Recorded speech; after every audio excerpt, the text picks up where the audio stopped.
Nir malaken yam kanasan content ba raisin ba kalink nuar online TV channel. Nir malaken yam biya kamal kajan gwasa me banari kadana shiro de lat ka kor shangdara dan re wish ko lan kanti bana jelin kel ka do badan shalat keje gore je en obeje nywak ya kel ka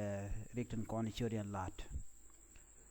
Mi jirama jidit ka nur online TV channel gore jen wo jinderi subscribe ka deri laram de jen wak nasin ko kien gore jaban wo jin deri notification bell de jetwany ka deri sharo de ja kweng pinka kor ka mishi shilar shijeling ere ler kana me jaslo ash mi shoda la re wishin winemi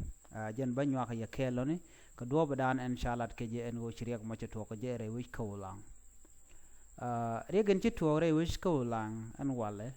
ka shanka raw ka pay diok ron kine dang raw wide jen dang raw wide diech no an wale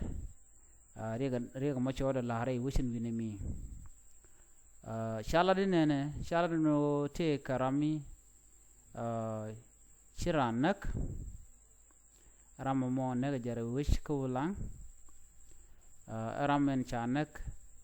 wana ga gwantera ka do brana chalat keje ngai kone en rewi ko lang te ke nuare to ngot kami nakarodian chit ko ngai kono no la te ke gagang la tok tin shang antam wa jena dana chitok shin nei tu ngwan chi ka kai ne long ko do brana shire ga mo chere lat keje ka top ke bel mdi long kan tin kontin la ngwan tin kontin chi chabu meje kan chap ngo ne de kontin la je chen bor tin tere wich ko lang tin chi wen winami wuken ka kwi malka no chidech sspdf chede ben re wi ko lang ka chede bere wi kanasa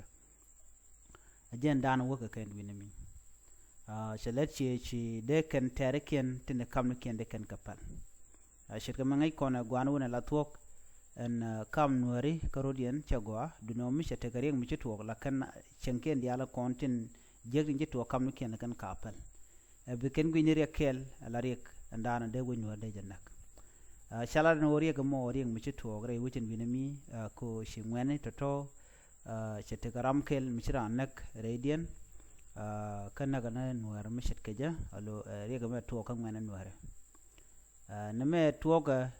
gwadan lip kan SSPDF tana waji SSPDF wakane ke de ni South Sudan People Defense Force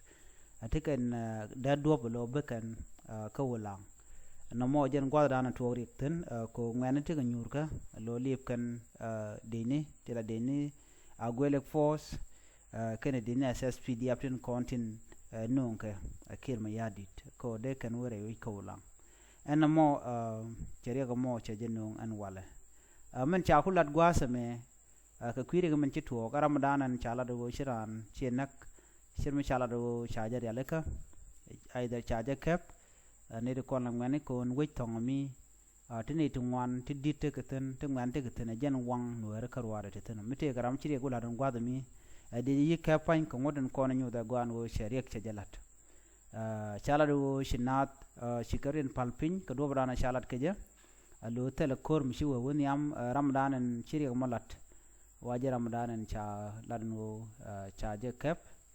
chin chignyo lo kami gwi kene kwi kel ka do brana chalat keje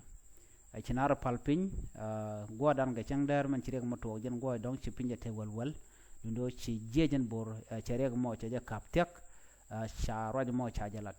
ramadanan kura mola nek kan la no ngum lere jeje man ngai ke lungo jen chola na ran ka ta dan ngai na kan ware wala kan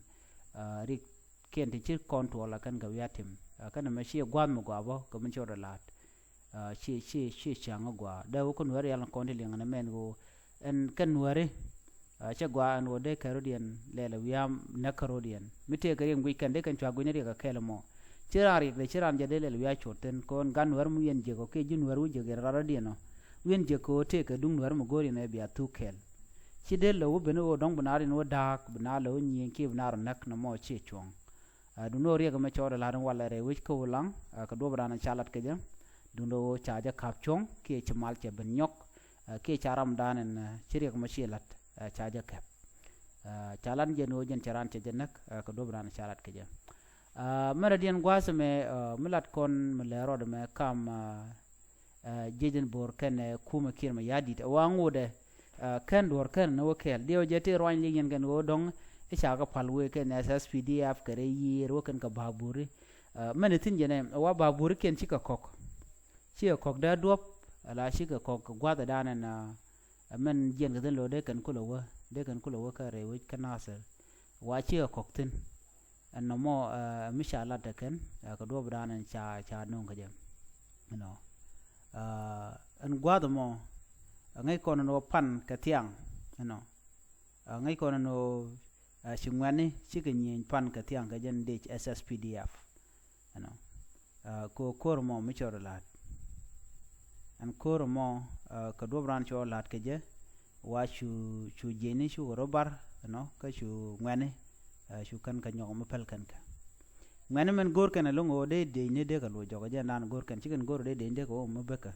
duno wa kir ngode che yorpin o be de ni buga yego la to kan ne de konen buga nang wich ke buga nang ke de ni aspele mayo ke kwar kono ten cha kwan ten yen wo lankana nasar